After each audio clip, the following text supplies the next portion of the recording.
Madam, మనం కొన్ని సందర్భాల్లో చూస్తూ ఉంటాం, పోలీసులు అమాయకుల మీద వాళ్ళకి సంబంధం లేని కేసుల్లో ఇరికించి టార్చర్ చేయడం, లేదంటే కొంతమంది ఇన్ఫ్లుయెన్సర్ వాళ్ళ మీద ఇన్ఫ్లుయెన్స్ చేసి వాళ్ళని ఆ కేసులో ఇరికించి టార్చర్ చేయడం జరుగుతుంది.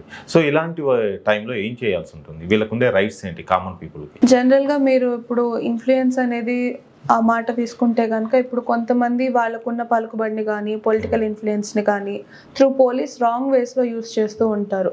వాళ్ళకి ఎవరితో అయినా గొడవైంది. అప్పుడు వాళ్ళ ఏదైనా బిజినెస్ కానీ, వాళ్ళ ఇంటి దగ్గర కానీ కావాలని చెప్పి వాళ్ళకున్న ఇన్‌ఫ్లుయెన్స్‌తో పోలీసులకు సంబంధం లేకపోయినా సరే వాళ్ళని ఇన్వాల్వ్ చేసి వీళ్ళని ఇబ్బంది పెడుతూ ఉంటారు. అలాంటప్పుడు ఈ బాధింపబడ్డ వాళ్ళకుండే రైట్స్ ఏంటంటే వాళ్ళు ఏదైనా ఆ పోలీస్ హైయర్ అథారిటీకి కంప్లైంట్ చేయొచ్చు, ఇలా జరుగుతుంది పలానా పోలీస్ స్టేషన్ ఆఫీసర్ నుంచి అని. లేదు ఇంకా ఫాల్స్ కేసులు పెట్టి థ్రెట్ చేస్తున్నారు, లేదా ఫాల్స్ కేసెస్ పెట్టారు, అప్పుడు హైకోర్టుని అప్రోచ్ అయ్యి వాళ్ళు ఒక రిట్ పిటిషన్ అనేది ఫైల్ చేసుకోవచ్చు.